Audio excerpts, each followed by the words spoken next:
Hi guys! Welcome to Jekotech TV! Smile ka muna dyan! Okay guys, let's go!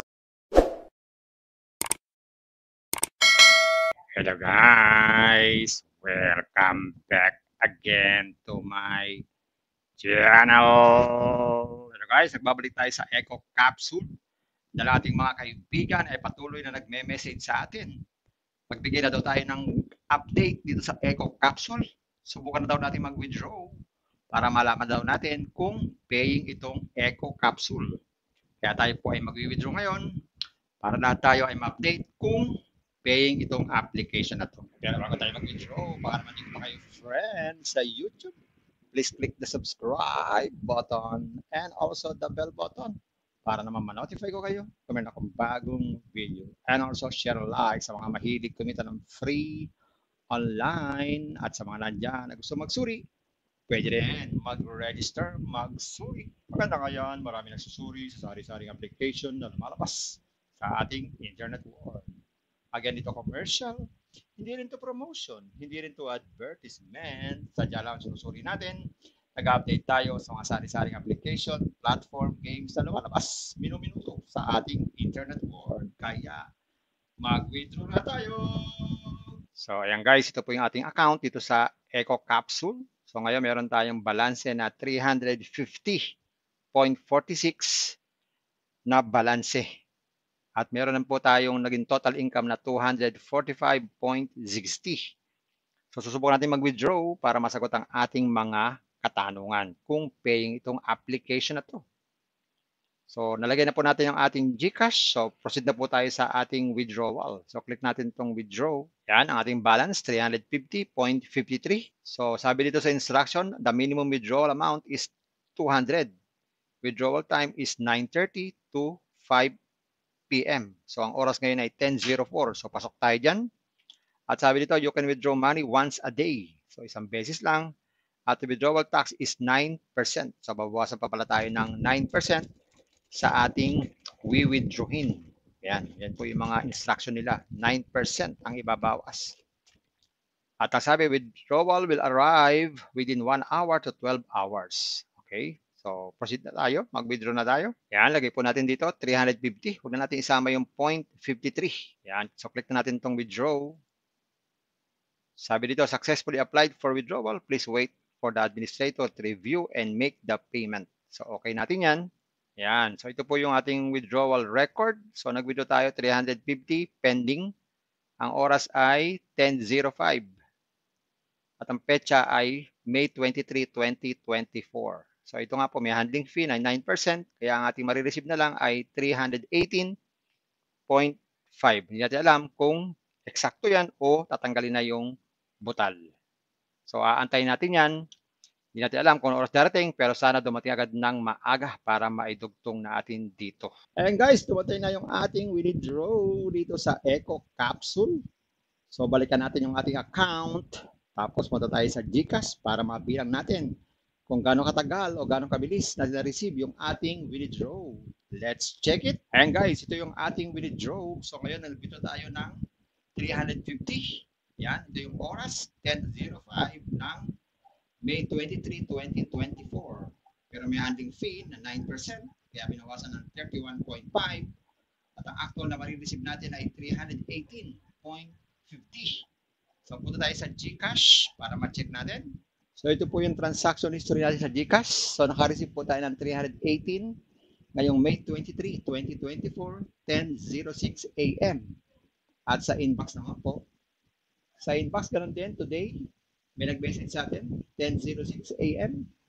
Naka-receive tayo ng 318 pesos sa ating GCash. So, mapapansin natin dito, ang na-receive natin ay 318 lang. Hindi na natin na-receive yung cents. Kasi ang ating withdraw ay 350. Dapat ang marireceive natin ay 318.5. So, yung 0.5 hindi na sinama. 380 na lang. Pero anyway, salamat na rin at na-receive natin. Ngayon, bilangin natin kung ilang minuto. So, nag-video tayo 10:05. Na-receive natin ay 10:06. So, lumalabas dito ay 1 minute. Yan. 1 minute na-receive po natin yung ating withdraw dito sa Eco Capsule. So, ibig sabihin, as of 10:06 ng May 23, 2024, paying na paying pa po itong Eco Capsule. And guys, nakita natin nakapag-withdraw tayo dito sa Eco Capsule. In just 1 minute, na-receive natin ang ating withdraw sa ating GCash. Yun nga lang, may bawas na 9%. So ayan, update na po tayo lahat. Meron na tayong update. So, guys, huwag naman ganyan. Hindi porket nakita nyo nakapag-withdraw tayo, ay dali-dali naman kayong mag-invest. Huwag naman pong ganyan. Magsuri pa rin tayo. Think twice. Mag-search. Magtanong-tanong bago mag-invest. And invest at your own risk. Invest what you can afford. Tapos, yun lamang po sobrang pera ang ating invest. Huwag natin makabuhayan, pabili bigas, pabili kulang, pan-tuition fee. At lalo na, huwag po tayong mangutang. Kung wala po tayong pang-invest, kung may free, sa free na lang muna tayo. Kung may free, sa free na lang muna tayo. At sa pampaalala, ang ganito mga application, minsan tumatagal, pero minsan sandaling-sandali lamang. Kaya maging maingat sa ating pag-invest. Paring paalala, sabi po sa 1 Timothy chapter 6 verse 10, for the love of money is a root of all kinds of evils. Is true this craving that some have wandered away from the faith and pierced themselves with many pangs. Totoo po ito. Ang pera naman ay hindi masama. Yan ang ginagamit natin sa pang-araw-araw natin buhay, pambili ng bigas, ulam, sapatos at iba pa. Pero ang babala dito ay yung pag-ibig sa pera. Pag tayo po umibig na sa pera, maaari tayong makagawa ng sari-saring kasamaan. Yan po ang kinauugataan, yung ating pag-ibig sa pera. Kaya ito po ay isang babala. Dahil ang ating ibang mga kasama natin ay nawala na sa pananampalataya. Mas pinili nilang ibigin ang pera. Hindi natin alam kung nasaan sila. Kaya pinag-iingat po tayo dito. Mag-iingat po tayo sa pag-ibig sa pera.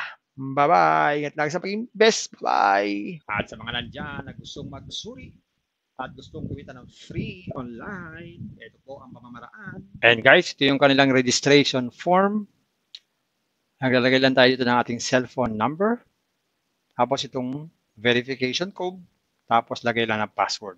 Gawin na natin. Yan. Pag ganyan kompleto na, click natin itong register. Tapos mag-login tayo. Yan. Click natin login. So yan guys, automatic. After natin mag-register, meron tayong 20 pesos na balanse. So ito yung binibigay nilang 20 pesos na libre. Pag tayo ay nag-sign up. Isa pang libre, yung free money daily dito sa bandang kanan. Nakalagay dyan check-in. Click natin itong check-in. Yan, nagkaroon tayo ng additional na 5 pesos. So everyday, kailangan natin mag-check-in para po sa free money daily. Click natin itong check to receive. So pagkatapos niyan, meron din silang binibigay dito na libreng investment. Ang halaga nito ay 0. Pero kikita ito ng hourly income na 1.5 pesos sa loob ng 35 days. Ang total niyan ay 1,260. Ang gawin natin ay buy. Tapos click lang itong buy. Tapos continue. Yan. So meron na tayong investment. So, aantay na natin yan, ipon-ipon, tapos withdrawin natin yung kikitain natin. So, check muna natin magkano ang minimum withdrawal. So, click natin itong bank. Maglagay muna tayo ng ating mga GCash dito. So, lagay tayo ng GCash holder's name or GCash name. Tapos, GCash number, account number. Okay, so lagay ito, name of holder. Tapos, mobile number. Tapos, bank account number. Sabi dito, please input your bank account information accurately and your earnings will be transferred to the provided bank account. So, dapat daw po ay correct. Okay? So, click natin itong confirm. Yan. So, ma-check na natin yung sa withdrawal. So, sa withdrawal, ang minimum ay 200 pesos. At ang withdrawal time ay 9:30 to 5 p.m. At pwede tayo mag-withdraw once a day. At withdrawal tax ay 9%. May bawas pa. Yan. So, yan. Nagkaroon na tayo ng 25.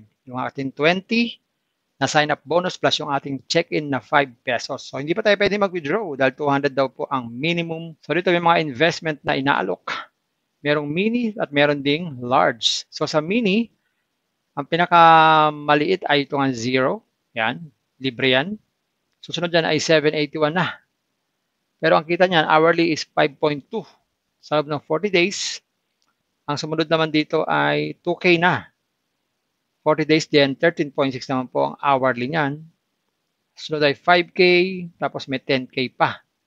Sa large naman, Ang pinakamaliit ay 950. Pero hourly income niya ay 204. 50 days naman po ang cycle. Pag naman 39, 976.80. 50 days din. Meron ding 72. Meron ding 9K. Meron ding 58K. So, subukan natin sa mini. Subukan natin muna itong 2K. So, kung hourly nito ay 13.60, lumalabas yan ay, so, i-compute nga natin itong kikitain sa 2,000 pesos. Kung sa 2,000 pesos, meron daw 13.6 hourly income.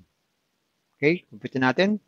So, kung meron tayong 13.6 sa isang oras times 24 hours equals, so meron tayong 326.4 pag 2K po ang ating pinuhunan. Malaki ah. Yo! So, pagawin lang, click lang itong buy, tapos buy, sabi insufficient balance. So, kailangan natin mag-recharge. Click lang itong recharge. Yan, click lang itong 2,000. Tapos recharge. Pupunta tayo sa GCash. Mag-login tayo. Tapos click natin itong next. So, scan to QR code. Mag-transfer ng fund. O kopyahin po yung GCash number na nandito. Mag-transfer ng fund. Ayun, pag pumunta na sa ating balanse, pwede na tayong mag-invest. So, dito sa order, makikita natin yung ating mga in-invest. So, ganun lang kasimple itong application na to. Wala naman kayo hirap. Ayan guys, nakita natin itong Eco Capsule. Totoo naman, meron siyang free 20 pesos at free money daily. Kaya lang, hindi bagsak ang isa. O hindi isang bagsakan. Iniipon-ipon pa hanggang umabot ng 200 pesos para ma-withdraw. Pero meron naman silang inaalok na mga investment. Yun nga lang, ayan naman, kailangan natin mag-invest. So, natin na namang reminder, paalala, bago kayo mag-invest, think twice, mag-search, magtanong-tanong bago mag-invest, and invest at your own risk, invest what you can afford. Siya lang po, sobrang pera ang ating invest. Huwag ating pakabuhayan, pabiling bigas, pabiling ulam, pan-tuition fee, at lalo-lalo na, huwag po tayong mangungutang. At sa pampaalala ganito mga application, minsan tumatagal, pero minsan sandaling-sandali lamang. Kaya maging maingat sa ating pag-i-invest. At kung wala kayong pang-invest, kung may free, sa free na lang muna tayo. At sa pampaalala, ganito mga application, minsan tumatagal, pero minsan sandaling-sandali lamang. Kaya maging maingat sa ating pag-i-invest. Paring paalala, sabi po sa 1 Timothy chapter 6 verse 10, for the love of money is a root of all kinds of evils, is true this craving that some have wandered away from the faith and pierced themselves with many pangs. Totoo po ito. Ang pera naman ay hindi masama. Yan ang ginagamit natin sa pang-araw-araw natin buhay, pambili ng bigas, ulam, sapatos at iba pa.